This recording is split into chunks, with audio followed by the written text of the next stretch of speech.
The biology and anatomy of the goldfish. Hey there, underwater explorers. Today, we're diving into the fascinating world of goldfish. But before we start, let me tell you a spooky story that happened to me last summer.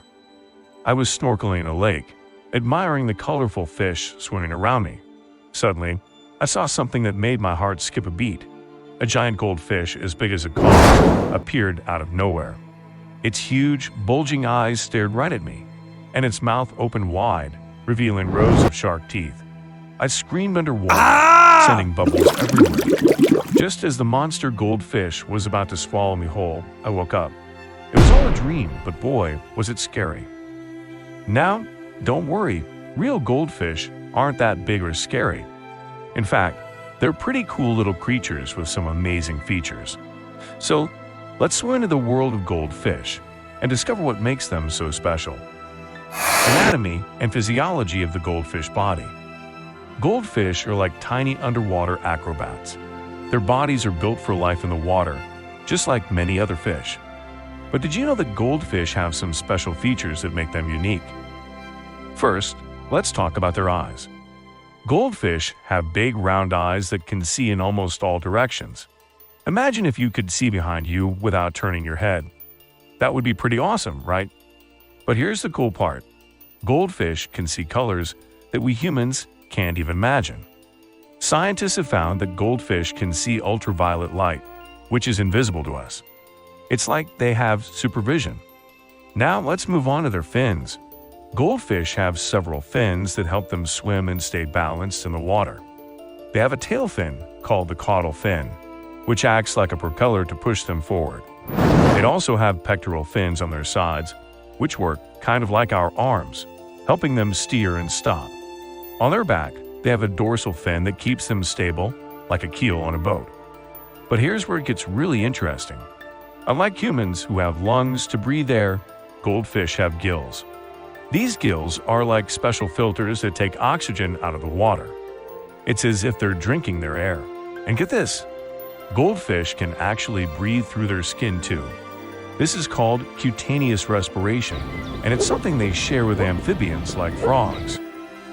One of the most fascinating things about goldfish is their swim bladder. This is like a built-in balloon inside their body that helps them float. By controlling the amount of gas in this bladder, goldfish can move up and down in the water without swimming. It's like they have their own personal elevator. Evolutionary history of the goldfish. Now, let's take a journey back in time to see where goldfish came from. Believe it or not, goldfish weren't always the pretty pets we know today. They started out as wild carp in China over 1,000 years ago. These wild carp were usually a dull grayish-green color. But sometimes a special carp would be born with a golden color. People in ancient China thought these golden fish were lucky, so they started keeping them in ponds. Over many years, people bred these golden carp to make them more colorful and interesting looking. This is called selective breeding, and it's the same way we've created different dog breeds. Just like how we've turned wolves into pugs and Great Danes, people turned wild carp into the fancy goldfish we have today. This process took hundreds of years, and it's still going on. Today, there are over 200 different types of goldfish, from the classic round-bodied goldfish to the fancy ones with bubble eyes or long flowing fins. Family and relatives of the goldfish. Goldfish belong to a big family of fish called Cyprinidae. This family includes many other fish you might know, like koi, which are like the fancy cousins of goldfish. In fact, koi and goldfish can even have babies together. But the goldfish family tree branches out even further. They're related to minnows, barbs, and even the huge catfish that live in the Amazon River. It's like having cousins of all different sizes. One interesting relative of the goldfish is the zebrafish. These little striped fish might not look like goldfish, but they're close cousins. Scientists love studying zebrafish because they can regrow parts of their heart if it gets damaged. Imagine if humans could do that. Reproduction and breeding of the goldfish. When it comes to making baby goldfish, things get pretty interesting. Unlike humans who give birth to live babies, goldfish lay eggs. A female goldfish can lay thousands of eggs at once. Here's how it works. When it's time to breed, Male goldfish chase the females around.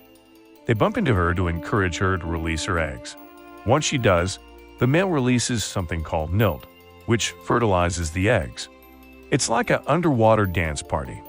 But here's the weird part. Goldfish parents aren't very good at parenting. In fact, they often eat their own eggs.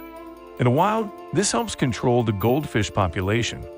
But when people breed goldfish, they usually separate the eggs from the parents to keep them safe. Baby goldfish, called fry, hatch from these eggs in just a few days. At first, they're so tiny you can barely see them. But they grow quickly, changing color as they get bigger. It's like watching a living rainbow. Habitat and distribution of the goldfish. Goldfish are like the world travelers of the fish world. They started in China, but now they can be found all over the globe. In fact, goldfish have become so widespread that in some places, they're considered invasive species. In the wild, goldfish like to live in slow-moving waters like ponds, lakes, and slow rivers. They prefer cooler water, but they're tough little fish and can survive in many different environments. This adaptability is one reason why they've spread so far. Goldfish can live in both freshwater and slightly salty water. This is different from many other fish, who can only live in one or the other. It's like goldfish have a superpower that lets them live in many different places. But here's a surprising fact. In some places, goldfish have become a big problem. In Australia, for example, people have found goldfish in rivers that are over a foot long.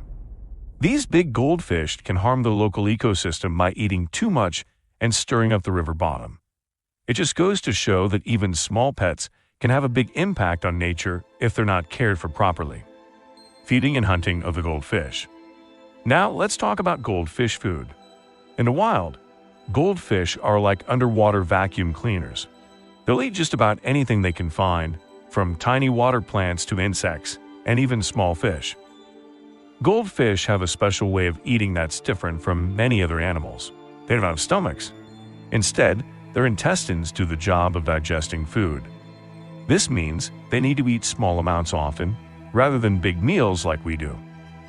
One cool thing about goldfish is that they can taste their food using taste buds all over their body, not just in their mouth. Imagine if you could taste your food by touching it with your fingers. But goldfish aren't just eaters, they're also hunted by other animals. Bigger fish, birds like herons, and even some mammals like raccoons love to snack on goldfish. In the wild, their bright colors can actually make them easier for predators to spot. It's like they're wearing a neon "Eat Me" sign. Goldfish's inspiration to technology and science. Believe it or not, goldfish have taught us humans a lot. Scientists and engineers often look to nature for inspiration, and goldfish have some pretty cool features that have given us ideas. Remember how we talked about the goldfish's swim bladder? Well, this has inspired engineers to create better designs for submarines and underwater robots. By copying how goldfish control their buoyancy, we can make machines that move more efficiently underwater. Goldfish eyes have also been a source of inspiration. Their ability to see ultraviolet light has led to the development of special cameras that can detect things invisible to the human eye. These cameras are used in everything from studying art to detecting skin cancer. Even the goldfish's ability to regrow fins has caught scientists' attention. By studying how goldfish heal, researchers hope to find new ways to help humans recover from injuries. It's like the goldfish is teaching us about super healing powers. The goldfish brain. Now, you might have heard people say that goldfish have a 3-second memory. Well, I'm here to tell you that's just not true. Goldfish are actually pretty smart for their size. Scientists have done lots of experiments that show goldfish can remember things for months. They can learn to tell the difference between shapes and colors, and they can even be trained to do tricks. Some goldfish have been taught to push a lever to get food, kind of like how a dog learns to sit for a treat. But here's something really cool. Goldfish can tell time. Researchers found that if you feed goldfish at the same time every day, they'll start gathering near their food spot just before feeding time. It's like they have a tiny built-in watch. Goldfish brains are different from ours in many ways. For one thing, they keep growing throughout their lives. Human brains stop growing when we're adults. But goldfish brains just keep getting bigger. Imagine if your brain kept growing as you got older. The goldfish superpowers. Here's something that might blow your mind. Goldfish have a superpower that lets them survive without oxygen for months. This is something that would kill most animals, including humans, in just a few minutes. When there's no oxygen around, like when a pond freezes over in winter, goldfish can change the way their bodies work. They start making alcohol inside their cells, which keeps them alive until the oxygen comes back. It's like they have their own built-in life support system. Scientists are really interested in this ability. They're studying goldfish to see if we can learn how to help human organs survive longer without oxygen. This could be super helpful for things like organ transplants or treating people who have had a heart attack. But don't worry, this doesn't mean goldfish are drinking tiny fish-sized beers. The alcohol they make is used up by their bodies and doesn't make them drunk. It's just their special way of staying alive in tough conditions. The Golden Wonder. So there you have it, the amazing world of goldfish. From their superpowered eyes to their alcohol-making abilities, goldfish are way cooler than most people think. They've survived for over 1,000 years, adapting from wild carp in China to beloved pets all over the world. Next time you see a goldfish, remember that you're looking at a tiny evolutionary marvel. These little fish have taught us so much about biology, inspired new technologies, and continue to surprise scientists with their abilities. And hey, maybe the next time you have a scary dream about a giant goldfish, you can remind yourself that real goldfish are friendly little creatures who are just trying to survive and thrive in their watery world, just like we do on land. So keep exploring, keep learning, and who knows? Maybe one day you'll be the scientist making the next big discovery about these golden wonders.